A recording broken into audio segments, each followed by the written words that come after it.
سنتوں کی بات کر رہے تھے، تو ان سنتوں کا اجر و ثواب بہت زیادہ ہے.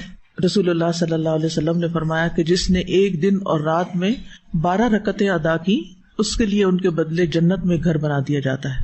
تو سب سے پہلے ہم دیکھتے ہیں فجر کی سنتوں کو. فجر سے پہلے 2 سنتیں پڑھی جاتی ہیں. حضرت عائشہ سے روایت ہے، وہ کہتی ہیں کہ نبی صلی اللہ علیہ وسلم نوافل میں سے کسی کا اس قدر اہتمام نہیں کرتے تھے جتنا فجر سے پہلے کی 2 رکعتوں کا، یعنی انہیں پابندی سے ادا کرتے تھے. یعنی سب سے زیادہ کس چیز کا اہتمام کرتے؟ فجر کی سنتوں کا. نبی صلی اللہ علیہ وسلم کسی حال میں بھی یہ سنتیں نہیں چھوڑتے تھے. قابوس اپنے والد سے روایت کرتے ہیں، انہوں نے کہا کہ میرے والد نے ایک عورت کو عائشہ رضی اللہ تعالی عنہا کی طرف بھیجا تاکہ وہ ان سے سوال کرے کہ کون سی نماز رسول اللہ صلی اللہ علیہ وسلم کو زیادہ محبوب تھی، یعنی آپ پسند کرتے تھے، یعنی جس پر آپ ہمیشگی کرتے تھے، کبھی بھی آپ اس کو نہیں چھوڑتے تھے.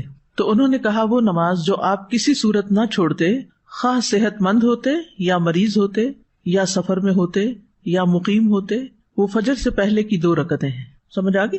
یعنی آپ کو یہ نماز بہت زیادہ محبوب تھی، فجر سے پہلے کی 2 سنتیں جو کسی حال میں بھی آپ نہیں چھوڑتے تھے، نہ صحت کی حالت میں، نہ مرض کی حالت میں، نہ سفر کی حالت میں، نہ قیام کی حالت میں.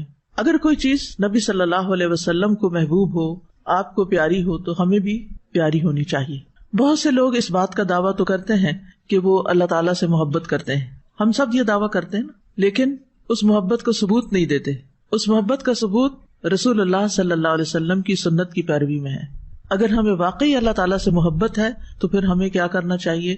صبح سویرے اٹھ کر جو پہلی نماز ہم پڑھتے ہیں، یعنی دن کے آغاز میں، وہ صحیح طور پر ادا ہونی چاہیے. یعنی اس کے صرف فرض نہ پڑھ لیں بلکہ سنتیں بھی پڑھیں. صحیح مسلم کی حدیث ہے، حضرت عائشہ رضی اللہ عنہا روایت کرتی ہیں، رکعت الفجر خیر من الدنیا وما فیہا، فجر سے پہلے کی 2 رکعتیں دنیا اور جو کچھ اس میں ہے اس سے بہتر ہیں. دنیا کی کوئی بھی چیز جس کو حاصل کرنے کا ہمیں شوق ہوتا ہے، اس کے لیے ہم کتنی ایفرٹ لگاتے ہیں، کتنی تگ و دو کرتے ہیں، کتنی بھاگ دوڑ کرتے ہیں، اور پھر اگر وہ مل جائے تو کتنے خوش ہوتے ہیں اور سب کے ساتھ شیئر کرتے ہیں. ان سب چیزوں سے بہتر ہے یہ 2 رکعتیں. ایک اور روایت ہے صحیح مسلم کی، حضرت عائشہ رضی اللہ عنہا سے روایت ہے کہ نبی صلی اللہ علیہ وسلم نے طلوع فجر کے وقت 2 رکعت نماز پڑھنے کے بارے میں فرمایا کہ ان کو پڑھنا میرے نزدیک ساری دنیا سے زیادہ محبوب ہے. قال فی شأن الرکعتین عند طلوع الفجر، فجر کب طلوع ہوتی ہے؟ جب سورج نکلتا ہے، جب آپ روزہ بند کرتے ہیں، جب رات کا اختتام ہو جاتا ہے. ابن القیم رحمہ اللہ کہتے ہیں کہ جب آپ صلی اللہ علیہ وسلم سورۃ الفاتحہ سے فارغ ہو جاتے تو آپ اس کے علاوہ کسی اور سورت کو پڑھنے لگتے، اور کبھی آپ اس سورت کو لمبا کرتے، کبھی سفر یا کسی اور وجہ سے سورت کو ہلکا کر دیتے، اکثر میانہ روی اختیار کرتے. 3 صورتیں ہو گئی، کون سی؟ خوب لمبا، بالکل چھوٹا اور درمیانہ. تو اکثر کیا کرتے تھے؟ درمیان میں رہتے. سورۃ فاتحہ کے بعد کی قرات کا حکم ابو سعید خدری رضی اللہ عنہ سے مروی ہے کہ ہمیں ہمارے نبی صلی اللہ علیہ وسلم نے نماز میں سورۃ فاتحہ اور جو سورت آسانی سے پڑھ سکیں اس کی تلاوت کا حکم دیا ہے. یعنی عام حکم کیا ہے؟ اٹس این اوپن چوائس، جو آپ کا دل چاہے پڑھے، پابندی نہیں ہے اس میں. جیسے سورۃ فاتحہ کی تو کیا ہے؟ پابندی ہے کہ وہی پڑھنی ہے آپ نے، اس کا آلٹرنیٹ کوئی نہیں دیا گیا. لیکن باقی قرآن کی قرات میں آپ کے پاس آلٹرنیٹ ہے، جو چاہے پڑھے. سری اور جہری قرات کا حکم. سری کا مطلب ہے خاموش اور چپکے چپکے، اور جہری کا مطلب بلند آواز سے. ابن عباس رضی اللہ عنہما سے روایت ہے، انہوں نے فرمایا کہ نبی صلی اللہ علیہ وسلم کو جس نماز میں بلند آواز سے پڑھنے کا حکم ہوا، آپ نے اس میں بلند آواز سے قرات کی، اور جس میں آہستہ پڑھنے کا حکم ہوا وہاں آپ نے آہستہ پڑھا. یعنی یہ 2 نمازیں آہستہ اور باقی جہری، یہ آپ کو ایسا ہی کرنے کا حکم ملا ہے. وما کان ربک نسیا، تمہارا رب بھولنے والا نہیں ہے. ایسا نہیں کہ رب سے بھول ہو گئی ہے کوئی. لقد کان لکم فی رسول اللہ اسوۃ حسنہ، تمہارے لیے اللہ کے رسول میں بہترین نمونہ ہے، ان کی پیروی کرنا ہی زیادہ بہتر ہے. پھر ہے قدر بلند آواز سے قرات کرنا. ابن عباس رضی اللہ عنہما سے مروی ہے، کہتے ہیں کہ نبی صلی اللہ علیہ وسلم کی قرات اس قدر بلند ہوتی کہ حجرے میں موجود لوگ اس کو سن لیتے، جبکہ آپ گھر کے صحن میں ہوتے تھے. یعنی اپنے گھر میں پڑھ رہے ہوتے تھے اور باہر لوگ سن پاتے تھے. اسی طرح اور صحابہ بھی جب اپنے گھر میں پڑھ رہے ہوتے تھے تو راستے سے گزرنے والوں کو آواز آ رہی ہوتی تھی، اور آپ صلی اللہ علیہ وسلم اندھیرے میں بھی لوگوں کے گھروں کے پاس سے جب گزرتے تو ان کی آوازوں کی وجہ سے ان کے گھروں کو پہچان لیتے تھے. مسجد نبوی میں بھی لائٹ نہیں تھی تو کہاں مدینہ کی گلیوں میں گپ اندھیرے میں بھی آپ کو پتہ چل جاتا تھا کہ یہ کس کا گھر ہے، یہ کس کا ہے، کہ ان کی راتیں آباد ہوتی تھیں اور وہ اونچی آواز میں قرات کر رہے ہوتے تھے. اور جب لائٹ ہی نہیں تھی تو مصحف دیکھ کے کہاں سے پڑھنا ہوتا تھا اس وقت رات کے وقت تہجد میں. ان کے حافظے اچھے تھے، قرآن جتنا نازل ہوتا اس کو یاد کر لیا کرتے تھے. سینکڑوں کی تعداد میں حافظ لوگ موجود تھے، اور ایسے بھی تھے جن کو کچھ نہیں پڑھنا آتا تھا. یہ تو ہر دور میں رہا ہے.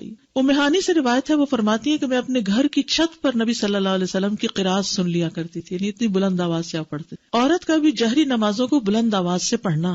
ابن باز رحمہ اللہ کہتے ہیں عورت کے لیے مستحب ہے، یعنی پسندیدہ ہے کہ وہ جہری نماز میں اپنی آواز اونچی کرے، جیسا کہ فجر کی نماز اور رات کی پہلی اور دوسری نماز جیسے مغرب اور عشاء ہے. عورت کے لیے بھی مردوں کی طرح یہ نمازیں جہری پڑھنا مستحب ہیں. ہاں، اگر غیر آدمی اس کے آس پاس ہوں تو ان کے سامنے آہستہ آواز میں سری نماز پڑھنا افضل ہے. اور اگر وہ جہری نمازوں میں بھی آہستہ پڑھ لے تو اس میں کوئی حرج نہیں، یعنی عورت کے لیے چوائس ہے، چاہے تو اونچا پڑھ لے اور چاہے تو دل میں پڑھ لے. سری نمازوں کی قرات. جابر بن عبداللہ سے روایت ہے کہ انہوں نے فرمایا ہم لوگ امام کے پیچھے ظہر اور عصر کی نمازوں میں پہلی 2 رکعتوں میں سورۃ فاتحہ اور کوئی اور سورت پڑھتے، اور بعد کی 2 رکعتوں میں صرف سورۃ فاتحہ پڑھتے. سمجھ آگے؟ ظہر اور عصر میں پہلی 2 رکعتوں میں فاتحہ کے بعد کوئی سورت، اور آخری 2 رکعتوں میں صرف سورۃ فاتحہ. باقی نمازوں میں بھی ایسے ہی ہوتا ہے، لیکن اس میں پہلی 2 رکعتوں میں جہری قرات ہوتی. مقتدی سری نمازوں کی آہستہ قرات کرے گا. عمران بن حسین سے روایت ہے، انہوں نے کہا رسول اللہ صلی اللہ علیہ وسلم نے ہمیں ظہر یا عصر کی نماز پڑھائی، پھر فرمایا تم میں سے کس نے میرے پیچھے سبح اسم ربک الاعلی پڑھی؟ تو ایک آدمی نے کہا میں نے پڑھی، اور میں اس سے خیر کے سوا اور کچھ نہیں چاہتا تھا، یعنی نیکی سمجھ کے کیا ایسے. آپ نے فرمایا مجھے علم ہو گیا تھا کہ تم میں سے کوئی مجھے اس میں الجھا رہا ہے، یعنی آپ بھی وہی سورت پڑھ رہے تھے اور پیچھے والا بھی تھوڑی تھوڑی اونچی آواز میں پڑھنے لگا، اور وہ نیکی کی نیت سے پڑھنے لگا کہ چلو میں بھی. بعض اوقات کوئی قاری اتنا اچھا پڑھ رہا ہوتا ہے کہ انسان بھول ہی جاتا ہے کہ اس نے چپ کر کے سننا ہے، وہ بھی ساتھ شروع ہو جاتا ہے. تو ان کی بھی یہی کیفیت ہوئی، تو اس سے امام الجھتا ہے اور امام بھولتا ہے، اس لیے خاموشی رکھنی چاہیے. عبداللہ بن عمر سے مروی ہے کہ ایک مرتبہ نبی صلی اللہ علیہ وسلم نے اعتکاف کے دوران لوگوں کو خطبہ دیتے ہوئے فرمایا تم میں سے جو شخص بھی نماز پڑھنے کے لیے کھڑا ہوتا ہے در حقیقت وہ اپنے رب سے سرگوشی کرتا ہے، اس لیے تمہیں معلوم ہونا چاہیے کہ تم اپنے رب سے کیا سرگوشی کر رہے ہو، اور تم نماز میں ایک دوسرے سے اونچی قرات نہ کیا کرو. نماز میں ایک دوسرے سے اونچی قرات نہ کیا کرو. عبداللہ بن مسعود رضی اللہ عنہ سے مروی ہے، انہوں نے کہا کہ صحابہ نبی صلی اللہ علیہ وسلم کے پیچھے قرات کیا کرتے تھے تو آپ نے فرمایا تم نے مجھ پر قرآن کو مشتبہ کر دیا. یہ پچھلی حدیث ہے نا کہ ایک دوسرے سے اونچی قرات نہ کیا کرو. اس کا مطلب یہ ہے کہ اگر کچھ لوگ اپنی اپنی نماز بھی پڑھ رہے ہیں، جیسے سنت وغیرہ پڑھ رہے ہیں، تو اس میں اتنی اونچی آوازیں نہ پڑے کہ جو پاس کھڑا ہے وہ ڈسٹرب ہو جائے. کئی لوگ امام کے پیچھے بھی آہستہ آہستہ اونچا پڑھتے ہیں، وہ دوسرے کو خلل میں ڈال دیتے ہیں. تو اتنی بس آواز ہو کہ آپ خود ہی سن سکیں، دوسرا ڈسٹرب نہیں ہونا چاہیے. اگر فرض نماز میں ہم غلطی سے آخری 2 رکعت میں بھی کوئی سورت پڑھ لیں، کوئی حرج نہیں. آرڈر امپورٹنٹ ہے، ضروری نہیں. ضروری نہیں. اچھا ہے اگر ہو، لیکن اگر یاد نہ رہے تو حرج نہیں. جو قرآن نماز میں پڑھا جاتا ہے وہ زیادہ افضل ہوتا ہے، زیادہ باعث اجر ہے بنسبت اس کے کہ جو خالی ہم مصحف لے کے بیٹھ کے پڑھتے ہیں. یعنی نماز کے اندر جو ہم تلاوت کرتے ہیں وہ افضل ہے. الذین آتیناہم الکتاب یتلونہ حق تلاوتہ اولئک یؤمنون بہ ومن یکفر بہ فاولئک ھم الخاسرون. وہ لوگ جنہیں ہم نے کتاب دی ہے اسے پڑھتے ہیں جیسے اس کی تلاوت کا حق ہے، یہ لوگ اس پر ایمان رکھتے ہیں، اور جو کوئی اس کے ساتھ کفر کرے تو وہی لوگ خسارہ اٹھانے والے ہیں. تلاوت کرنا قرآن کو خوبصورت بنانا ہے، تزیین ہے قرآن کی. براء ابن عازب سے روایت ہے، کہتے ہیں کہ رسول اللہ صلی اللہ علیہ وسلم نے فرمایا زینوا القرآن، قرآن کو زینت بخشو باصواتکم، اپنی آوازوں سے. سبحان اللہ، ہر چیز کو بیوٹیفائی کرتے ہیں نا. آپ اپنے چہرے کو بیوٹیفائی کرتے ہیں، اپنے گھر کو کرتے ہیں، اپنی چیزوں کو کرتے ہیں، اپنے ہاتھوں کو، ناخنوں کو، کس کس چیز کو. یعنی انسان کے اندر ایک یہ حص ہے نا کہ اسے خوبصورت چیزیں اچھی بھی لگتی ہیں اور وہ ان کے لیے کوشش بھی کرتا ہے. اب جو چیزیں تو نظر آتی ہیں ان کو تو آپ اپنے ہاتھوں سے کچھ اوپر لگا کے کچھ کر کے خوبصورت بناتے ہیں، لیکن قرآن کو آپ کیسے خوبصورت بناتے ہیں، زینت بخشتے ہیں اس کو خوبصورت آواز سے پڑھ کے، عمدہ طریقے سے پڑھ کے. ہم لوگ قرآن کو زینت کیسے بخشتے ہیں؟ خوبصورت غلاف چڑھا کے، مخمل کے، اور ستارے پھر اوپر لگا لیتے ہیں، اور ستاروں کے اوپر موتی بھی لگا لیتے ہیں اور پھر اوپر رکھ دیتے ہیں اور اس سے گھر کو سجاتے ہیں. اور جب پڑھنے کی باری آتی ہے تو 2 لائنیں ٹھیک سے نہیں پڑھ سکتے، جبکہ نبی صلی اللہ علیہ وسلم نے فرمایا زینوا القرآن باصواتکم، اپنی آوازوں کے ذریعے قرآن کو زینت بخشو. ہر انسان کے اندر اچھی آواز سننے کا ایک ذوق پایا جاتا ہے اور آوازیں انسان کے دل پر اثر انداز ہوتی ہیں. گانا لوگ کیوں پسند کرتے ہیں؟ اگرچہ الفاظ اس کے گھٹیا بھی ہوتے ہیں، اور لوگوں کو اس گانے کے بعض اوقات یا نعت کا خاص طور پر ان کو الفاظ کو کچھ سمجھ نہیں آ رہی تھی کیا پڑھا جا رہا ہے، صرف آواز ہوتی ہے اس میں. یعنی بعض اوقات جیسے اب ربیع الاول آیا جاتا ہے اور گھر گھر میں میلاد ہوتے ہیں، تو اس میں بس نعتوں کی جو سلیکشن کر لیتے ہیں لوگ، اس میں بعض اوقات ٹوٹلی وہ شرکیہ ہوتے ہیں الفاظ، بعض اوقات ویسے ہی غلط ہوتے ہیں. اور جب ان سے پوچھا جائے کہ یہ کیا ہے، اس کا مطلب کیا، تو ایک دفعہ ایسے ہی مجھے کسی نے لیکچر کے لیے بلایا تو میں وہاں گئی تو مجھے پتا چلا کہ یہاں تو کوئی میلاد ہے. تو مجھ سے پہلے کسی نے، ایک بہت پڑھی لکھی خاتون تھی، انہوں نے ایک نعت پڑھی. جب وہ پڑھ نہیں تھی تو میں نے لکھ لیا یہ کیا کہہ رہی ہیں. پھر میں نے اس سے آغاز کیا، میں نے کہا کہ ان الفاظ کا معنی کیا ہے. آپ نے سوچا، اب دیکھیے کہ اس کا مطلب یہ بنتا ہے. مکمل شرک تھا. تو ان کی آنکھیں کھل گئی. یہ کہا جا رہا تھا کیونکہ کوئی سوچتا ہی نہیں کہ کہہ کیا رہے ہیں، صرف کس چیز کو فالو کر رہے تھے، ٹیونز کو. وہ انڈین گانوں کی ٹیونز، کبھی کسی کی کبھی کسی کی، تو صرف کاپی کیا جا رہا ہوتا. کیونکہ انسان کے اندر ایک طلب ہے نا. اب اس کو پتا چلا گانا سننا تو منع ہے، اچھے الفاظ نہیں ہے، شرم کی بات ہے، تو چلو نعت سن لیتے ہیں. نعت کو وہ الٹرنیٹ بنا لیتے ہیں، اور جب وہ نعت سننے لگتے ہیں تو اس میں وہ گانے سے بھی زیادہ بدترین جب شرک آ جاتا ہے. اس عمل برباد. آپ دیکھیے شرک ایسی چیز ہے جس سے عمل برباد ہو جاتے ہیں، معمولی چیز نہیں ہے. اور ایسی مجلس میں نہیں بیٹھنا چاہیے کہ جس میں شرک کی باتیں ہو رہی ہوں. لیکن بعض اوقات اتفاق ہو جاتا ہے، آپ کے سامنے ایسی چیزیں آ جاتی ہیں تو پھر آپ کا فرض بنتا ہے کہ آپ لوگوں کو سمجھائیں بھی. اور سمجھانے کا طریقہ یہ ہونا چاہیے کہ ان الفاظ کو کھول کے ان کے سامنے رکھ کے انہیں سے پوچھے، ان سے کوسچن کریں. اچھا بعض اوقات کہتے نہیں ہمارا یہ مطلب نہیں، ہم تو یہ کہتے ہیں. بھائی آپ مطلب کچھ بھی بنائے، لفظ تو یہی کہہ رہے ہیں. تو جب انسان صحیح طور پر قرات کر لیتا ہے یا اچھی قرات کا ذوق اس کو ہو جاتا ہے، وہ سننے لگتا ہے، تو آپ یقین کریں دنیا کی کوئی دوسری آواز اچھی بھی نہیں لگتی، کچھ اور پھر دل پہ لگتا ہی نہیں. استاذہ آپ نے جیسے نعت کا ذکر کیا، اب جو ہمارے بچوں کے لیے فتنہ ہے وہ نشید کا ہے. میوزک اس میں ہر طرح کی بیٹ ہے، لیکن نشید کے نام پہ اس کو حلال کر لیا گیا. پھر استاذہ جب قرآن پڑھا جاتا ہے تو اتنا میریکولس ہے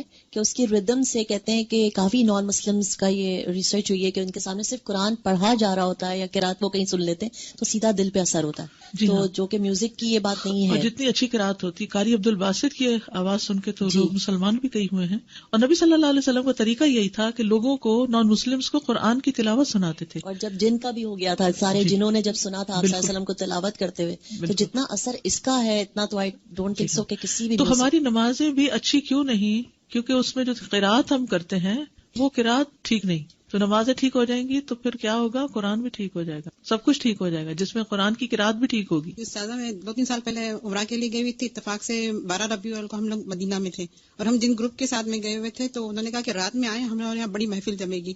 ہم لوگ تو نہیں گئے، 2 فیملیز تو نہیں گئی، لیکن ایک فیملی چلی گئی اور بولنے لگے وہ ڈائننگ روم میں دروازے بند کر کے پھر وہ اپنی وہی کرنے لگے. اتنا مطلب اس جگہ پہ بھی جا کے اصل میں لوگ جو ہیں وہ عقیدت میں کرتے ہیں لیکن لا علمی کی وجہ سے کسی اور طرف چل پڑے. تو ہمیں پھر اچھے طریقے سے خیر خواہی کے ساتھ سمجھانا چاہیے. جی آگے چلتے.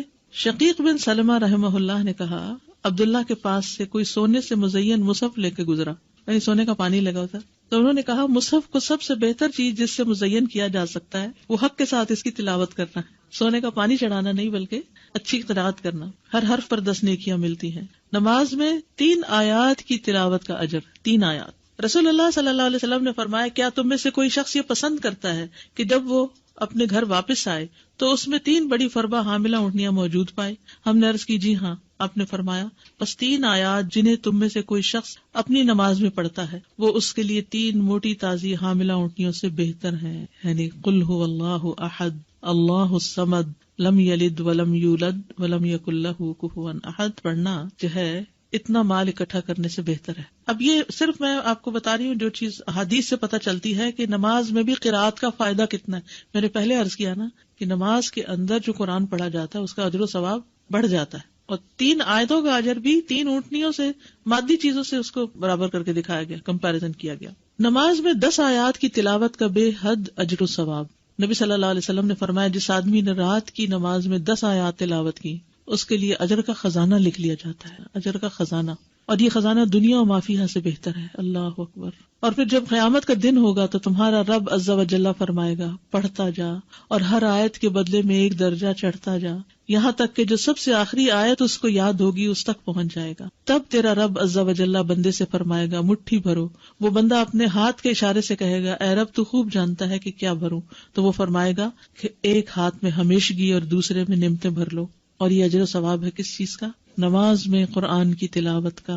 10 آیات کی تلاوت غفلت سے نکالنے کا سبب ہے، اور یہ سب نماز سے متعلق اجر ہے. وہ جو آپ پڑھتے ہیں نا ہر حرف پہ 10 نیکیاں، وہ نماز یا نماز کے علاوہ سب جگہ، لیکن یہ اب نماز کے اندر پڑھنے لگے تو اجر کتنا بڑھ گیا. رسول اللہ صلی اللہ علیہ وسلم نے فرمایا جس شخص نے 10 آیتوں سے قیام کیا وہ غافلوں میں نہیں لکھا جاتا، یعنی وہ غافل نہیں. 100 آیات کی تلاوت فرما برداری کی علامت ہے. ومن قام ب100 آیۃ کتب من القانتین، اور جو 100 آیتوں سے قیام کرے وہ فرما برداروں میں لکھا جاتا ہے. قوموا للہ قانتین میں اس کا شمار ہو جاتا ہے. رسول اللہ صلی اللہ علیہ وسلم نے فرمایا جس نے رات کی نماز میں 100 آیات کی تلاوت کی اسے غافلین میں نہیں لکھا جاتا، اسے فرما برداروں میں لکھ لیا جاتا ہے. 1000 آیات کی تلاوت کا بے انتہا اجر. رسول اللہ صلی اللہ علیہ وسلم نے فرمایا جو 1000 آیات سے قیام کرے وہ بے انتہا ثواب جمع کرنے والوں میں لکھا جاتا ہے. تو اس کے لیے حرص ہونی چاہیے کہ کچھ صورتیں زبانی آتی ہوں جنہیں ہم نماز میں پڑھ سکیں. 30واں پارہ تو کرنا ہی کرنا چاہیے، اور اس کے لیے میں نے آپ کو ایک ہوم ورک دیا تھا کہ آپ ایک اسکیجول بنا لیں 30ویں پارے کو پڑھنے کا، کہ فجر میں کون سی صورتیں پڑھنی ہیں اور ظہر میں اور عصر میں ترتیب بنا لیں. تو اس سے یہ ہوگا کہ انشاءاللہ بہت کچھ نماز میں پڑھ سکتے ہیں. جی مغرب، عشاء، تہجد یہ سب اس میں آتا ہے. ایون فجر بھی آپ دیکھیں دن نکلنے سے پہلے پڑھی جاتی ہے. فجر کی نماز میں قرات، حضرت عائشہ سے روایت ہے، انہوں نے فرمایا کہ نبی صلی اللہ علیہ وسلم صبح کی نماز فجر سے پہلے ہلکی پھلکی سی 2 رکعتیں پڑھتے تھے. حتیٰ کہ میں سوچتی کہ شاید آپ نے ام الکتاب نہیں پڑھی، نہیں سورۃ فاتحہ بھی نہیں پڑھی. یعنی فجر سے پہلے کی 2 سنتیں ہلکی ہلکی، اور اس میں ایک میں قل یا ایھا الکافرون اور دوسری میں قل ھو اللہ. حضرت عائشہ کہتی کہ رسول اللہ صلی اللہ علیہ وسلم فجر سے پہلے 2 رکعت سنت پڑھتے اور کہا کرتے تھے کہ یہ دونوں صورتیں جو فجر کی دونوں رکعتوں میں پڑھی جاتی ہیں کیا ہی بہتر ہیں، قل ھو اللہ احد اور قل یا ایھا الکافرون. کیا ہی بہتر ہے، کتنی اچھی ہیں. اور کہنے والا کہتا اچھا بس قل یا ایھا الکافرون، نہیں، اگر نبی صلی اللہ علیہ وسلم نے ان کی تعریف کر دی تو یہی پڑھنا زیادہ افضل ہے کچھ اور پڑھنے سے. نماز فجر میں 60 سے 100 آیات کی قرات. ابو برزہ الاسلمی سے روایت ہے، وہ کہتے ہیں کہ رسول اللہ صلی اللہ علیہ وسلم عشاء کو تہائی رات تک مؤخر کر دیتے اور اس سے پہلے سونے اور بعد میں گفتگو کرنے کو ناپسند فرماتے، اور فجر کی نماز میں 100 سے لے کر 60 آیتیں تلاوت فرماتے، اور ایسے وقت میں سلام پھیرتے جب ہم ایک دوسرے کے چہرے کو پہچان سکتے تھے، یعنی روشنی ہو جاتی تھی، یہ مطلب ہے. ابو برزہ رضی اللہ عنہ سے روایت ہے کہ رسول اللہ صلی اللہ علیہ وسلم صبح کی نماز میں 60 سے 100 آیات کی قرات فرماتے تھے. صبح کی نماز میں 60 سے 100 آیات کی تلاوت کرتے. سورۃ واقعہ اور اس جیسی صورتیں پڑھنا. جابر بن سمرہ فرماتے ہیں کہ رسول اللہ صلی اللہ علیہ وسلم بھی تمہاری نمازوں کی طرح نمازیں پڑھایا کرتے تھے جس طرح آج کل تم پڑھاتے ہو، لیکن وہ نماز میں تخفیف فرماتے، نہیں ہلکا پڑھاتے تھے، اور ان کی نماز تمہاری نماز سے ہلکی ہوتی تھی. وہ نماز فجر میں سورۃ واقعہ اور اس جیسی صورتیں پڑھتے تھے. سورۃ قاف کی قرات، فجر کی نماز میں سورۃ قاف یا اس کی جیسی دوسری صورتیں پڑھا کرتے. صافات کی قرات، یعنی سورۃ صافات بھی آپ نے پڑھی. سورۃ التکویر اذا الشمس کورت، اس کو بھی پڑھتے ہوئے سنا فجر کی نماز میں عمرو بن حریث نے. سورۃ المؤمنون کی آیات، یعنی پوری سورت نہیں بلکہ اس کی آیات. عبداللہ بن صاحب سے روایت ہے، انہوں نے کہا نبی صلی اللہ علیہ وسلم نے ہمیں مکہ میں صبح کی نماز پڑھائی تو سورۃ مؤمنون کی قرات شروع کی، حتیٰ کہ موسیٰ اور ہارون علیہ السلام کا ذکر آیا یا عیسیٰ علیہ السلام کا ذکر آیا تو اس وقت نبی صلی اللہ علیہ وسلم کو کھانسی آنے لگی تو آپ رکوع میں چلے گئے. اس سے کیا پتہ چلتا ہے کہ اگر انسان کو بھولنے لگ جائے، بعض اوقات ایسا ہوتا ہے نا کہ امام بڑی اچھی قرات کرتا جا رہا ہوتا ہے اور ایک دم بیچ میں اٹکنا شروع ہو جاتا ہے، تو پھر بجائے اس کے کہ وہ غلط پڑھے اللہ اکبر کر دے، یا کھانسی آ گئی یا کوئی بھی وجہ ہو گئی، تو پھر بیچ میں بھی آدھی سورت کے بھی رکوع کیا جا سکتا ہے. بعض اوقات یہ بھی ہو سکتا ہے کہ آدھی ایک رکعت میں اور آدھی دوسری رکعت میں. سورۃ الروم کی قرات صبح کی نماز میں آپ نے کی. سورۃ زلزال کی قرات، اب آپ دیکھیے کہاں لمبی لمبی صورتیں بھی اور کہاں اذا زلزلت الارض زلزالہا. سورۃ الفلق اور الناس کی قرات، کبھی ایسا ہوتا ہے نا دیر سے آنکھ کھلی آپ کی تو لمبی تو نہیں پڑھ سکتے، تو پھر کیا ہے 2 چھوٹی صورتیں پڑھ لیں، یہ بھی آپ کی سنت ہے. مختلف آیات کی قرات، یعنی پوری صورت نہیں کچھ آیتیں. یہ بھی سوال آتا ہے نا کچھ لوگوں کی طرف سے کہ اگر سورۃ البقرہ کی آخری آیات مثلاً ہم پڑھ رہے ہیں یا آیت الکرسی پڑھ رہے ہیں تو کیا یہ کافی ہے؟ جی ہاں کافی ہے. اور اس کی دلیل کیا ہے؟ قطبہ بن مالک سے روایت ہے کہ انہوں نے فجر کی نماز میں نبی صلی اللہ علیہ وسلم کو وَالنَّخْلَ بَاسِقَاتٍ لَهَا طَلْعٌ نَضِيدٌ کی قرات کرتے ہوئے سنا، یعنی یہاں سے پڑھا.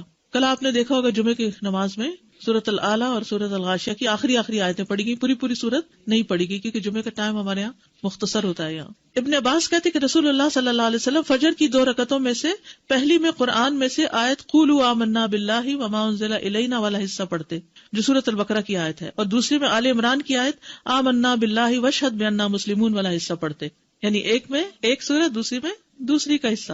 ابن عباس سے روایت ہے کہ انہوں نے کہا رسول اللہ صلی اللہ علیہ وسلم فجر کی 2 رکعتوں میں قرآن میں سے قولوا آمنا باللہ اور تعالوا الی کلمۃ سواء بیننا وبینکم پڑھا کرتے تھے. مختلف صحابہ کی نماز فجر کی قرات، اس میں عمر رضی اللہ عنہ نے پہلی رکعت میں سورۃ البقرہ کی 120 آیات پڑھی. کہاں تک پہنچتے ہیں؟ پہلا سپارہ ختم ہو جاتا ہے. پھر عبداللہ بن مسعود پہلی رکعت میں سورۃ انفال کی 40 آیات اور دوسری رکعت میں مفصلات میں سے سورت پڑھی، یعنی ایک میں آیات پڑھی اور ایک میں پوری سورت پڑھی. ایسے بھی کیا جا سکتا ہے. ضروری نہیں کہ اگر آپ نے ایک میں آیات پڑھی تو دوسری میں بھی آیات پڑھیں، یا ایک میں سورت پڑھی تو دوسری میں بھی سورت، دونوں طرح. قتادہ نے اس شخص کے متعلق جو ایک سورت کو 2 رکعتوں میں اس کے 2 حصے کر کے یا ایک ہی سورت کو 2 رکعت میں دہراتا ہے، فرمایا یہ سب اللہ کی کتاب ہے، ہر طرح سے پڑھنا جائز ہے. سورت اخلاص کی قرات ہر سورت میں ایک صحابی پڑھتے تھے تو آپ کو شکایت کی گئی تو آپ نے پوچھا اس سے، تو اس نے جواب دیا مجھے اس سورت سے محبت ہے. آپ نے فرمایا تیرا اس سورت سے محبت کرنا تجھے جنت میں داخل کر دے گا. ٹھیک ہے. اچھا، جمعے کے دن فجر کی نماز کی پہلی رکعت میں سورت السجدہ اور دوسری میں الدہر پڑھا کرتے تھے. اچھا، یہ جو ساری احادیث آپ کے سامنے میں نے رکھی ہیں، اس سے آپ کو سمجھ میں کیا آیا؟ پہلے تو حفظ ہونی چاہیے. بالکل ٹھیک ہے. ہم لمبی بھی پڑھ سکتے ہیں، ایز پر سچویشن چھوٹی بھی پڑھی جا سکتی ہے. آیات بھی کسی سورت کے منتخب کر کے پڑھ سکتے ہیں اور پوری سورت بھی پڑھ سکتے ہیں. جی، فجر کی نماز لمبی پڑھی ہے. اب آگے ظہر اور عصر مغرب سب نمازوں کا انشاءاللہ ذکر کریں گے کہ کیا کیا پڑھا ہے. مجھے ذاتی طور پر اس کا بڑا ہی شوق ہوتا تھا کہ پتہ چلے کہ آپ کیا پڑھتے تھے، کس نماز میں کتنا پڑھتے تھے. تو انشاءاللہ یہ چیزیں آپ کے سامنے آئیں گی تاکہ اس میں سے جو چاہیں آپ پھر اختیار کر لیں. ٹھیک ہے. اگر فرض نماز میں نے شروع کی اور میں ایک سورت شروع کیا لیکن اس کو بھول گئی ہوں تو میں کوئی اور شروع کر سکتی ہوں اس کی جگہ؟ اور آپ یہ جو 60 to 100 آیات کہہ رہی ہیں، یہ ایک رکعت میں کہ دونوں ملا کے؟ دونوں طرح. نماز کے بعد کے اذکار، ایک بار اللہ اکبر کہنا اور اونچی آواز میں. ابن عباس کہتے ہیں میں نبی صلی اللہ علیہ وسلم کی نماز کے مکمل ہونے کو تکبیر کی وجہ سے سمجھ جاتا تھا، یعنی سلام پھیرنے کے بعد آپ اللہ اکبر کہتے. نمبر 2، 3 بار استغفر اللہ کہنا، میں اللہ سے بخشش مانگتا ہوں. صبان کہتے ہیں کہ رسول اللہ صلی اللہ علیہ وسلم جب اپنی نماز سے فارغ ہوتے تھے تو 3 مرتبہ استغفار فرماتے. ولید کہتے ہیں کہ میں نے اوزائی سے پوچھا آپ استغفار کس طرح فرمایا کرتے تھے، تو انہوں نے کہا آپ اس طرح فرماتے استغفر اللہ استغفر اللہ استغفر اللہ. اس کی کیا حکمت ہے؟ نماز کے بعد استغفار کرنے. استغفار کا مطلب ہے بخشش مانگنا، یعنی اگر کوئی ہم سے غلطی ہو گئی ہے، بھول چوک ہو گئی ہے تو اللہ تعالیٰ اس کو معاف کر دینا اور ہماری نماز قبول کر لینا غلطی معاف کر کے. نمبر 3، اللہم انت السلام ومنک السلام تبارکت ذی الجلال والاکرام. استغفار کے بعد صوبان رضی اللہ عنہ کہتے ہیں کہ رسول اللہ صلی اللہ علیہ وسلم جب اپنی نماز سے فارغ ہوتے تو 3 مرتبہ استغفار فرماتے اور یہی پڑھتے اللہم انت السلام آخر تک. نمبر 4، لا الہ الا اللہ وحدہ لا شریک لہ لہ الملک ولہ الحمد وہو علی کل شیء قدیر 3 بار. حدیث ہے مغیرہ بن شعبہ کے کاتب وارد سے مروی ہے کہ معاویہ رضی اللہ عنہ نے مغیرہ کو لکھا کہ کوئی حدیث جو آپ نے رسول اللہ صلی اللہ علیہ وسلم سے سنی ہو وہ مجھے لکھ کر بھیجیں. راوی نے بیان کیا کہ پھر مغیرہ رضی اللہ عنہ نے انہیں لکھا کہ میں نے آپ صلی اللہ علیہ وسلم سے سنا ہے آپ اپنی نماز سے فارغ ہونے کے بعد 3 مرتبہ یہ دعا پڑھتے. یہ پیغمبروں کی دعا ہے نا جو عرفہ کے دن سب پیغمبروں نے مانگی. لا الہ الا اللہ وحدہ لا شریک لہ لہ الملک ولہ الحمد وہو علی کل شیء قدیر. 5ویں دعا ہے لا الہ الا اللہ وحدہ لا شریک لہ لہ الملک ولہ الحمد وہو علی کل شیء قدیر اللہم لا مانع لما اعطیت ولا معطی لما منعت ولا ينفع ذا الجد. ایک روایت میں منک الجد بھی آتا ہے، یہ اگلی روایت ہے ولا ينفع ذا الجد منک الجد. 6ٹھی دعا ہے لا الہ الا اللہ وحدہ لا شریک لہ لہ الملک ولہ الحمد یحیی ویمیت وہو حی لا یموت بیدہ الخیر وہو علی کل شیء قدیر. یہ دعا اور کس موقع پہ پڑھی جاتی؟ بازار جاتے ہوئے. کئی لاکھ نیکیوں کا ثواب ہے جو بازار میں یہ دعا پڑھ لے. اللہم لا مانع لما اعطیت ولا معطی لما منعت ولا ينفع ذا الجد منک الجد. ترجمہ دیکھ رہے ہیں نا آپ سامنے. 3 بار پڑھنا، ٹھیک ہے، یعنی لا الہ الا اللہ وحدہ 3 بار اور پھر اللہم لا مانع. 7ویں دعا لا الہ الا اللہ وحدہ لا شریک لہ لہ الملک ولہ الحمد وہو علی کل شیء قدیر لا حول ولا قوة الا باللہ لا الہ الا اللہ ولا نعبد الا ایاہ لہ النعمۃ ولہ الفضل ولہ الثناء الحسن لا الہ الا اللہ مخلصین لہ الدین ولو کرہ الکافرون. اس میں سے کچھ دعائیں یا کا نستعین میں بھی ہیں اور نمازوں کے بعد کے اذکار کا کارڈ بھی موجود ہے الگ سے، اس میں یہ دعائیں ہیں. پھر تحلیل کے کلمات، اس کے بعد تسبیحات 33 بار سبحان اللہ، 33 بار الحمدللہ، 33 بار اللہ اکبر، اور 100 پورا کرنے کے لیے لا الہ الا اللہ وحدہ لا شریک لہ لہ الملک و لہ الحمد وہو علی کل شیء قدیر۔ اب تک سب سے زیادہ دعا کون سی آئی ہے؟ لا الہ الا۔ سوچیے آپ کتنی دفعہ پڑھتے ہیں نماز کے بعد؟ 10 دفعہ تو صبح اور شام کے بعد پڑھتے ہیں۔ ابو ہریرہ رضی اللہ عنہ سے روایت ہے کہ جس نے ہر نماز کے بعد 33 مرتبہ سبحان اللہ، 33 مرتبہ الحمدللہ اور 33 مرتبہ اللہ اکبر کہا تو یہ 99 کلمات ہو گئے، اور 100 کا عدد پورا کرنے کے لیے لا الہ الا اللہ وحدہ لا شریک لہ لہ الملک و لہ الحمد وہو علی کل شیء قدیر کہہ لیا تو اس کے سارے گناہ معاف کر دیے جائیں گے، اگرچہ وہ سمندر کی جھاگ برابر ہوں۔ 1.5 منٹ لگتا ہے، 1.25 منٹ لگتے ہیں، جس میں آپ یہ سارا عمل کر سکتے ہیں۔ اور اللہ سبحانہ وتعالیٰ کو وہ عمل زیادہ پسند ہے جو روزانہ کیا جائے، ادومھا، دوام سے کیا جائے، اللہ کی کوئی مجبوری ہو۔ اس میں آپ دیکھیے نماز پڑھ لی آپ نے 10 منٹ میں، فرض پڑھ لیے تو یہ 2 منٹ میں کیا مشکل ہے، 2 سے بھی کم منٹ لگتے ہیں۔ بعض روایات میں اللہ اکبر 34 بار پڑھنے کا بھی آتا ہے۔ یہ تسبیحات 10 دفعہ بھی پڑھی جا سکتی۔ عبداللہ ابن عمر سے مروی ہے کہ نبی صلی اللہ علیہ وسلم نے فرمایا 2 خصلتیں یا 2 عادتیں ایسی ہیں کہ اگر کوئی مسلمان بندہ ان کی پابندی کر لے تو جنت میں داخل ہوگا۔ پابندی اور وہ بہت آسان ہے، مگر ان پر عمل کرنے والے بہت کم ہیں۔ ایک یہ ہے کہ ہر نماز کے بعد 10 مرتبہ سبحان اللہ، 10 مرتبہ الحمدللہ اور 10 مرتبہ اللہ اکبر کہے تو زبان کی ادائیگی کے اعتبار سے 150 بار ہے، یعنی ساری نمازوں میں، مجموعی طور پر 5 نمازوں کے بعد، اور ترازو میں 1500 ہوں گے۔ اور جب سونے کے لیے اپنے بستر پر آئے تو 34 بار اللہ اکبر، 33 بار الحمدللہ اور 33 بار سبحان اللہ کہے۔ زبان کی ادائیگی کے اعتبار سے تو یہ 100 ہے، مگر میزان میں یہ تسبیحات 1000 ہوں گی۔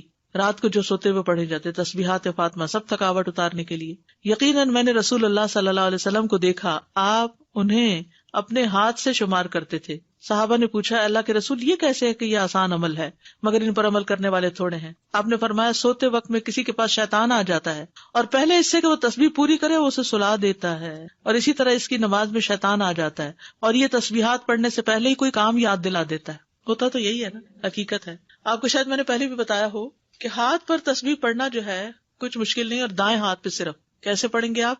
سبحان اللہ سبحان اللہ سبحان اللہ، اور اوپر سے اب نیچے آ جائیے، سبحان اللہ سبحان اللہ سبحان اللہ سبحان اللہ سبحان اللہ سبحان اللہ، نیچے سے اوپر، اور پھر سبحان اللہ سبحان اللہ اوپر سے۔ تو یہ ہم 2 ہاتھوں پہ الگ الگ پڑھتے ہیں نا، اور بایاں ہاتھ بھی لگاتے ہیں، تو اس سے افضل کیا ہے ایک ہی ہاتھ پر 33 بار پڑھنا، اور جب یہ پورا ایک ہاتھ اوپر نیچے دونوں طرف ہو جائے تو 3 بس مزید پڑھ لینا۔ آپ کر کے دیکھیے، بہت آسان ہے۔ شروع میں جب مجھے پتا چلا کہ ایک ہاتھ میں پڑھنا ہے تو میں تو بڑی پریشان ہوئی کہ میں تو ہر وقت کنفیوز ہی رہوں گی کہ کتنا پڑھا کتنا نہیں۔ تو پھر میں الحمدللہ عمرے پر گئی ایک بار، تو اس میں مدینہ میں تو مغرب کے بعد جیسے بیٹھ جاتا ہے نا عشاء تک، تو میرے ساتھ ہی کوئی جاپنیز لڑکی تھی یا کوئی کورین یا ایسی کوئی تھی، تو بہت اچھے طریقے سے ادب آداب کے ساتھ اپنے بیٹھی ہوئی ذکر کر رہی تھی۔ تو پھر اچانک میری نگاہ اس کے ہاتھ پر پڑی تو وہ یہی کر رہی تھی، اوپر سے نیچے نیچے سے اوپر۔ تو میں نے کہا اوہ اتنا آسان ہے، کیونکہ میں جب ایک ہی ہاتھ پہ 2 دفعہ پڑھتی تو کبھی کہتی پتہ نہیں پڑھا ہے 1 دفعہ پڑھا کہ 2 دفعہ، تو اس طرح اب اتنا آسان ہو گیا اور بڑے سکون سے پڑھا جاتا ہے۔ جہاں سے مرضی شروع کریں، جیسے آپ کا طریقہ ہے، میرا طریقہ چونکہ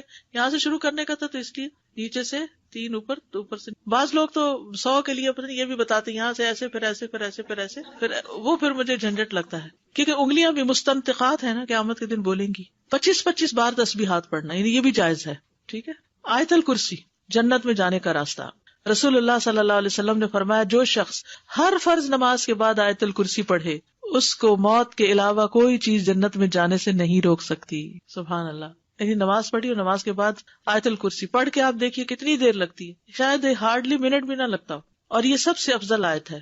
ابو ذر غفاری کہتے ہیں کہ میں مسجد حرام میں داخل ہوا اور رسول اللہ صلی اللہ علیہ وسلم کو اکیلے دیکھ کر آپ کے پاس آ کر بیٹھ گیا۔ میں نے کہا یا رسول اللہ کون سی آیت سب سے افضل ہے جو آپ پر نازل ہوئی؟ آپ نے فرمایا آیت الکرسی۔ کرسی کے مقابلے میں 7 آسمان اس طرح جیسے بیابان زمین میں کوئی چھلا پڑا ہوا، اور پھر کرسی کے مقابلے میں عرش کا حجم اس طرح ہے جیسے اس چھلے کے مقابلے میں بیابان کا وجود۔ قرآن کریم میں سب سے عظیم آیت ہے۔ جو آپ نے ابی ابن کعب سے پوچھا تھا تو انہوں نے جب جواب دیا تو آپ نے فرمایا کہ ابو المنذر تمہیں علم مبارک ہو۔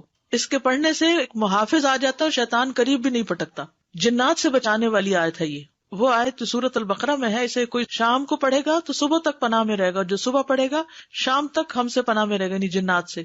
معوذات، سورۃ الاخلاص، سورۃ الفلق، سورۃ الناس، یہ بھی ایک بار پڑھنا ہوتی ہے نماز کے اذکار میں۔ عقبہ بن عامر کہتے ہیں کہ رسول اللہ صلی اللہ علیہ وسلم نے مجھے حکم دیا تھا کہ میں ہر نماز کے بعد معوذات پڑھا کروں، ہر نماز کے بعد معوذات پڑھا کروں. معوذات کی فضیلت کیا ہے؟ ان کی مثل پچھلی کتب میں کوئی صورت نہیں. یہ اتنی افضل صورتیں ہیں. رسول اللہ صلی اللہ علیہ وسلم نے فرمایا، اے عقبہ بن عامر، کیا میں تمہیں ایسی صورتیں نہ سکھاؤں جو نہ تورات میں نازل ہوئی، نہ زبور میں، اور نہ انجیل میں، اور نہ ان جیسی فرقان میں ہیں؟ تم پر ایک رات بھی ایسی نہ آئے کہ تم ان کو نہ پڑھو. جیسے ہم کہتے ہیں نا ایک دن بھی نہ آئے، جیسے عربی میں کہتے ہیں ایک رات بھی نہ گزرے. رسول اللہ صلی اللہ علیہ وسلم نے فرمایا، تم نہیں دیکھتے کہ آج کی رات ایسی آیات اتری ہیں کہ ان کی طرح کبھی دیکھی نہیں گئی، اور وہ ہیں قل اعوذ برب الفلق اور قل اعوذ برب الناس. انتہائی بلیغ صورتیں ہیں. سب سے افضل تعوذ ہے یہ. پہلے نبی صلی اللہ علیہ وسلم اور کلمات پڑھتے تھے، جب یہ صورت نازل ہوئی تو اور ذکر چھوڑ کر انہی کو پڑھنے لگے. نظر بد سے کفایت کرنے والے کلمات ہیں، یعنی اگر کسی کو ڈر ہو کہ اس کو نظر لگے گی یا لگ چکی ہو تو اس کے علاج کے لیے بھی. ابو سعید سے روایت ہے، کہتے ہیں کہ رسول اللہ صلی اللہ علیہ وسلم جنوں اور انسانوں کی نظر بد سے پناہ مانگتے تھے، حتیٰ کہ معوذتین نازل ہوئی. پھر جب معوذتین نازل ہوئی تو آپ نے ان کو لازم پکڑ لیا اور ان کے سوا دوسروں کو ترک کر دیا. نمبر 11، ربی اعنی علی ذکرک و شکرک و حسن عبادتک. معاذ بن جبل کہتے ہیں کہ رسول اللہ صلی اللہ علیہ وسلم نے میرا ہاتھ پکڑا اور فرمایا، میں تم سے محبت رکھتا ہوں اے معاذ. میں نے عرض کیا، میں بھی آپ سے محبت کرتا ہوں یا رسول اللہ. تو رسول اللہ صلی اللہ علیہ وسلم نے فرمایا، تم پابندی سے ہر نماز میں یہ دعا مانگا کرو، ربی اعنی علی ذکرک و شکرک و حسن عبادتک. اور آپ نے یہ ان کو وصیت کی تھی کہ کبھی نہ چھوڑنا اس کو. نمبر 12، رب قنی عذابک یوم تبعث عبادک. اے رب مجھے اس دن کے عذاب سے بچانا جس دن تو اپنے بندوں کو اٹھائے گا. پھر ہے نمبر 13، اللہم انی اعوذ بک من الکفر والفقر وعذاب القبر. کفر، فقر اور عذاب قبر سے تیری پناہ میں آتا ہوں اے اللہ. پھر اللہم اغفر لی ما قدمت وما اخرت وما اسررت وما اعلنت وما اسرفت وما انت اعلم به منی انت المقدم وانت المؤخر لا الہ الا انت.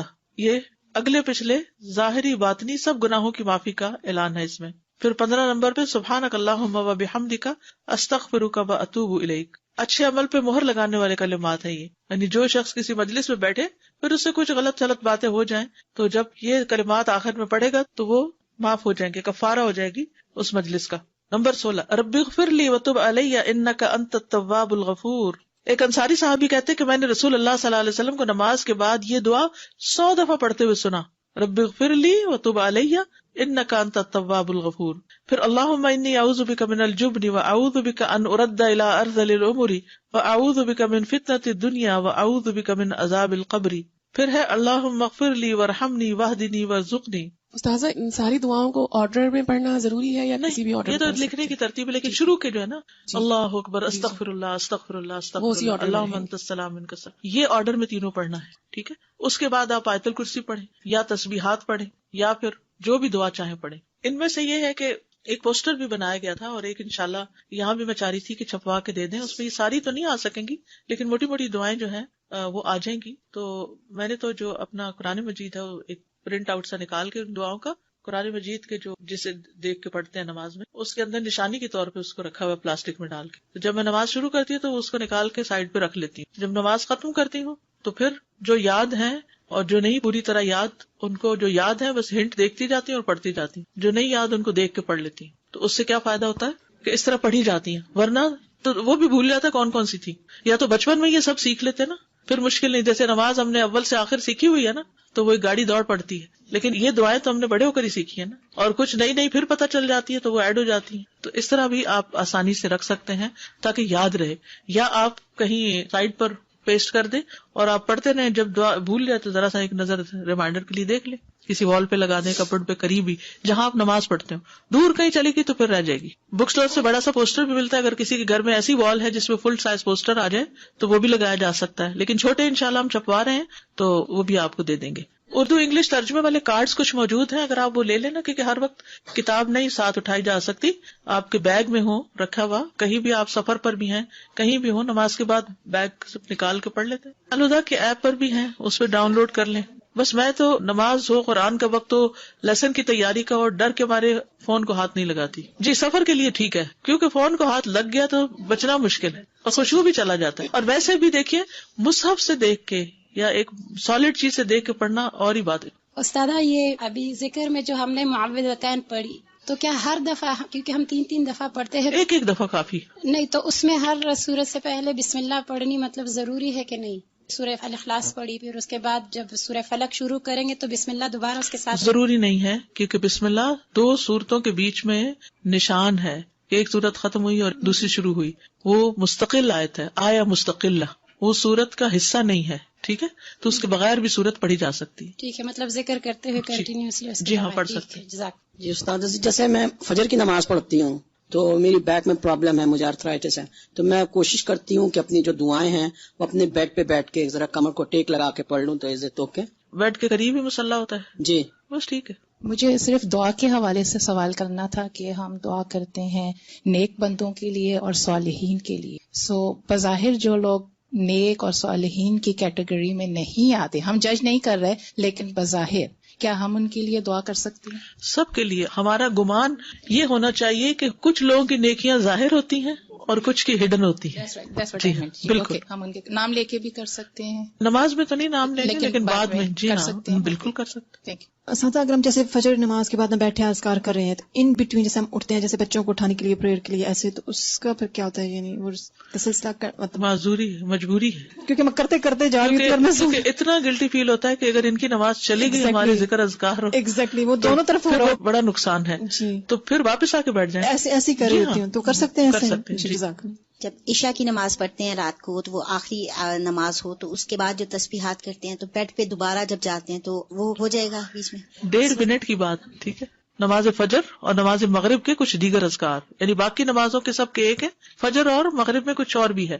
فجر کی سنتوں کے بعد کی دعا پڑھیے آپ سب. یہ صحیح مسلم کی روایت ہے، اور عبداللہ بن عباس کہتے ہیں کہ وہ ایک رات رسول اللہ صلی اللہ علیہ وسلم کے ہاں سوئے تو رات کو آپ جاگے، مسواک کی اور وضو فرمایا.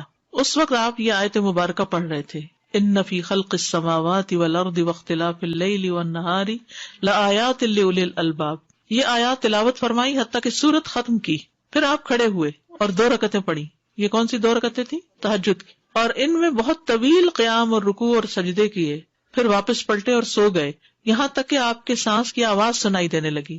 پھر آپ نے اس طرح 3 دفعہ کیا، 6 رکعتیں پڑھی. ہر دفعہ آپ مسواک کرتے، وضو فرماتے اور ان آیات کی تلاوت فرماتے. سبحان اللہ، یعنی کتنی مشقت اٹھاتے تھے آپ. پھر آپ نے 3 وتر پڑھے. پھر مؤذن نے آذان دی تو آپ نماز کے لیے باہر تشریف لے گئے اور آپ یہ دعا پڑھ رہے تھے، اللہم اجعل فی قلبی نورا وفی لسانی نورا واجعل فی سمعی نورا واجعل فی بصری نورا واجعل من خلفی نورا ومن امامی نورا واجعل من فوقی نورا ومن تحتی نورا اللہم آتنی نورا. اب تہجد پڑھنے کا ایک اور طریقہ معلوم ہو گیا، کیونکہ سوال تھا نا کہ 8 رکعتیں اکٹھی پڑھی جا رہی ہیں اور پھر ایک اور پڑھی جا رہی ہے ایک ہی سلام سے ساری. تو اسی طرح یہ طریقہ بھی ہے کہ آپ نے 2 پڑھی، پھر آرام کر لیا، پھر 2 پڑھی، پھر آرام کیا، پھر پڑھی. نیکسٹ ہے فجر کی فرض رکعات کے بعد کے اذکار. فجر کی فرض رکعات کے بعد کے اذکار، سبحان اللہ 100 بار، لا الہ الا اللہ 100 بار. ٹھیک ہے، 100 دفعہ والے 2 اذکار. ابو ہریرہ کہتے ہیں کہ رسول اللہ صلی اللہ علیہ وسلم نے فرمایا، جو صبح کی نماز کے بعد 100 دفعہ سبحان اللہ اور 100 دفعہ لا الہ الا اللہ پڑھے، اس کے گناہ معاف ہو جائیں گے، اگرچہ وہ سمندر کی جھاگ کے برابر ہوں. یہ کب پڑھنے؟ فجر کے بعد.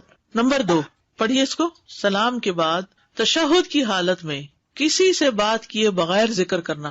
کسی سے بات کیے بغیر ذکر کرنا.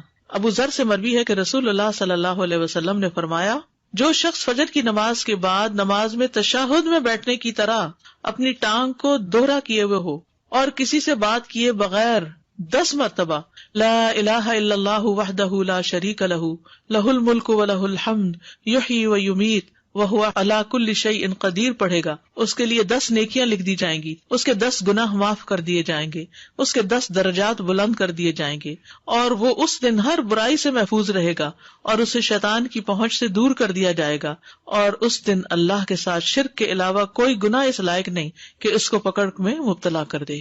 لا علمی جو ہے، نا علم ہونا جو ہے کتنا نقصان دہ. کتنی دیر لگے گی اس طرح 10 دفعہ پڑھنے میں؟ لیکن شرط یہ ہے کہ نہ وضو ٹوٹا ہو، نہ آپ اٹھے ہو، نہ بات کی ہو، جدھر بیٹھے ہیں ادھر ہی ٹانگ موڑے ہوئے، یعنی کسی گناہ پہ پکڑ نہیں ہوگی. شرک کیا تو پکڑ ہوگی، یہ مطلب ہے. مغرب کی نماز کے بعد کا ذکر، لا الہ الا اللہ وحدہ لا شریک لہ لہ الملک ولہ الحمد یحیی ویمیت وہو علی کل شیء قدیر. سلام کے بعد تشہد کی حالت میں ذکر کرنا. عبد الرحمن بن غنم رضی اللہ عنہ نبی صلی اللہ علیہ وسلم سے روایت کرتے ہیں کہ آپ نے فرمایا، جس نے نماز مغرب اور صبح کی نماز کے بعد اتحیات کی حالت میں اٹھنے سے پہلے، یا مغرب کی نماز ٹھیک ہے، ٹانگ کو دوہرا کیے ہوئے 10 بار کہا لا الہ الا اللہ وحدہ لا شریک لہ لہ الملک ولہ الحمد یحیی ویمیت وہو علی کل شیء قدیر، تو ہر بار اللہ اس کے لیے 10 نیکیاں لکھتا ہے اور 10 گناہ اس سے دور کر دیتا ہے اور اس کے درجے بلند کر دیتا ہے 10، اور یہ اس کے لیے ہر بری چیز سے حفاظت اور شیطان مردود سے پناہ دینے والے ہوتے ہیں، اور کوئی گناہ سوائے شرک کے اس کو نہیں پہنچتا۔ یہ اس روز عمل میں سب لوگوں سے افضل ہوتا ہے سوائے اس شخص کے جس نے اس کے برابر ان کلمات کو پڑھا ہو یا اس سے بھی زیادہ۔ اور پھر انہی کلمات کو مغرب کے وقت اگر پڑھتا ہے انسان مغرب کے بعد، تو اس کا فائدہ کیا ہے؟ سنن ترمذی کی روایت میں آتا ہے، جو شخص لا الہ الا اللہ وحدہ لا شریک لہ لہ الملک ولہ الحمد یحیی ویمیت وہو علی کل شیء قدیر مغرب کے بعد 10 بار پڑھے گا، اللہ اس کی حفاظت کے لیے اسلحہ بردار فرشتے بھیجے گا جو اس کی صبح تک شیطان سے حفاظت کریں گے، صبح تک شیطان سے حفاظت۔ تو آپ سوچئے کہ کتنا بڑا اجر و ثواب اور کتنی بڑی پروٹیکشن ہے، کیونکہ بعض اوقات سارا وقت موڑنا مشکل ہوتا ہے۔ افضل پوزیشن نماز کے بعد اذکار کرنے کی کیا ہے؟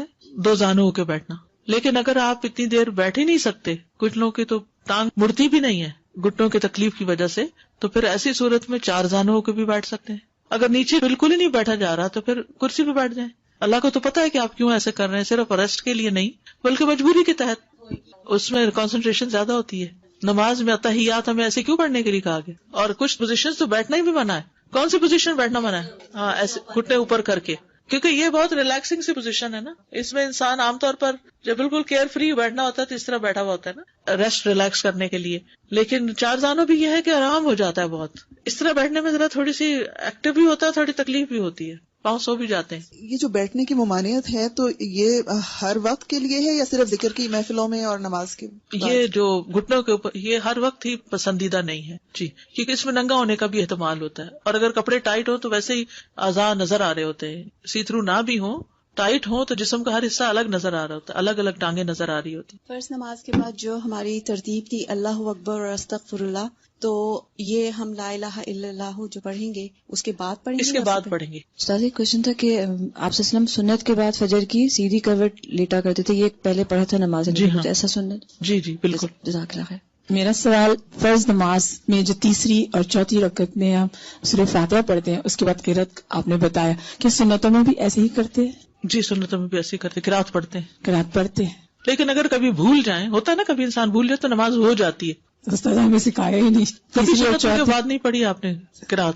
اوکے، اب کر لیا، اب کریں گے انشاءاللہ۔ استاذہ یہ میرا کافی عرصے سے کوشچن تھا کہ ابھی بھی ہم نے تشہد کی حالت میں نا یہ پڑھا فتنہ تو مسیح الدجال سے بچنے کی دعا ہے، تو انسان کو ہوتا ہے کہ اتنی دیر تک میں نے کہاں زندہ رہنا ہے، تو یہ تھا میرا کوشچن، یہ کب سے تھا کہ میں نے کہیں سنا تھا آپ کے لیکچر میں کہ قبر میں بھی اس کا سوال کیا جائے گا، اتنا بڑا یہ فتنہ ہے۔ قبر کا جو ورنہ کہ فتنہ ہے مسیح الدجال کے قریب قریب ہے، وہ قبر کا جو فتنہ ہے، فتنۃ القبر آتا ہے نا دعاؤں میں، اللہم انی اعوذ بک من فتنۃ القبر ومن عذاب القبر، تو فتنۃ القبر کیا؟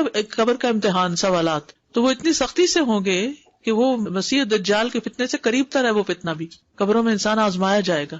سادہ جب یہ ساری باتوں کی نالج آ جاتی ہے اور روز پڑھتے ہیں تو ایسا لگتا ہے جیسے کبھی کبھی آپ اوور ویلمڈ ہو جاتے ہیں کہ یہ میں کیسے کروں گی، because life is so busy here, جیسے پہلے آپ صلی اللہ علیہ وسلم کی ہم اپنی ان مصروفیات کو ختم کریں یا کم کریں جن کی ضرورت نہیں ہے۔ کچھ تو ہماری ضروریات ہے نا، کھانا پینا، پکانا، کپڑے دھونا، گھر صاف کرنا، یہ تو ہے، لیکن کچھ چیزیں ہم نے ایکسٹرا ڈالی ہوئی ہیں، ان چیزوں کو کٹ کرنے کی ضرورت ہے اور آخرت کے لیے فوکس ہونے کی ضرورت ہے۔